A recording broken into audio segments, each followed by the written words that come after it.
ഒരു ദൈവ പൈതലിന് ദൈവത്തിനു വേണ്ടി ഒരുപാട് കാര്യങ്ങൾ ചെയ്യുവാൻ ആഗ്രഹമുണ്ടായി. ഇനിയുള്ള ജീവിതം ദൈവത്തിനായി, ദൈവനാമ മഹത്വത്തിനായി ജീവിക്കുവാൻ താൻ സമർപ്പിച്ചു. ഒരു പേപ്പറിൽ താൻ ദൈവത്തിനായി ചെയ്യുവാൻ ഉദ്ദേശിക്കുന്ന എല്ലാ കാര്യങ്ങളും എഴുതി. ആ പേപ്പറിനുള്ളിൽ താൻ എഴുതിയ പദ്ധതികളെയെല്ലാം ദൈവസന്നിധിയിൽ കൊണ്ടുവന്ന് പ്രാർത്ഥിക്കുവാനിരുന്നു. എന്നാൽ തനിക്ക് ഒരു സമാധാനം കിട്ടിയില്ല. താൻ വീണ്ടും ആ ലിസ്റ്റിൽ മറ്റനേകം കാര്യങ്ങൾ എഴുതി.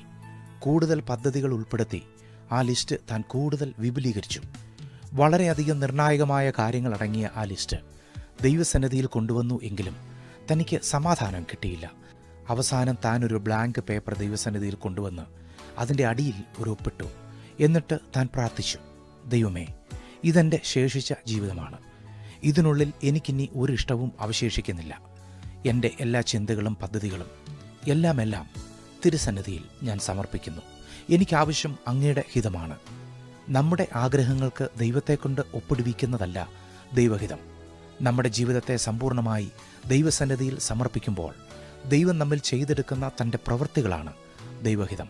ദൈവഹിതമെന്ന് നാം പറയുമ്പോൾ അതിനകത്ത് പദ്ധതികളെക്കാളും അപ്പുറം നടത്തിപ്പുകളാണ്. നാം ഉദ്ദേശിക്കുന്നത് പോലെ ഒന്നാം പ്രൊജക്റ്റ്, അത് കഴിഞ്ഞ് രണ്ടാമത്തേത്, അതിനുശേഷം അടുത്തത് എന്ന കണക്കെയല്ല. ദൈവഹിതം നമ്മിൽ നടക്കുമ്പോൾ വലുതും ചെറുതുമായ അനേകം സംഭവങ്ങൾ ഒന്നിനു പുറകെ ഒന്നായി കോർത്തിണക്കുന്നത് പോലെയാണ് നടക്കുന്നത്. നാം വളരെ നിസ്സാരമെന്ന് കരുതുന്ന വ്യക്തികൾക്കും സംഭവങ്ങൾക്കും വരെ ദൈവഹിതത്തിൽ വളരെ പ്രസക്തിയുണ്ട്. അതിനുള്ളിൽ വേദനകൾക്കും നുറുക്കങ്ങൾക്കും വളരെ പങ്കുണ്ട്. നമ്മുടെ ഇഷ്ടപ്രകാരം നമ്മുടെ ജീവിതം നാം ക്രമീകരിച്ചാൽ വേദനകളെയും ദുഃഖങ്ങളെയും പരമാവധി നാം ഒഴിവാക്കും. എപ്പോഴും വിജയവും ചിരിയും സന്തോഷവുമുള്ള ഒരു ജീവിതം നാം ആഗ്രഹിക്കുമ്പോൾ ദൈവഹിതത്തിൽ എല്ലാം സമമായ അളവിൽ അതതിൻ്റെ പ്രാധാന്യത്തിനനുസരിച്ച് അതതിൻ്റെ സമയത്ത് കൃത്യമായി ക്രമീകരിച്ചിരിക്കുന്നു. നമ്മുടെ ജീവിതഭാഗ്യം ഇരിക്കുന്നത് നമ്മുടെ പദ്ധതികളിലല്ല, ദൈവിക നടത്തിപ്പുകളിലാണ്. ദൈവം നയിക്കുന്ന പാതയിൽ ഏകാന്തതയുണ്ട്, വേദനയുണ്ട്, ദുഃഖമുണ്ട്, തകർച്ചകളുണ്ട്.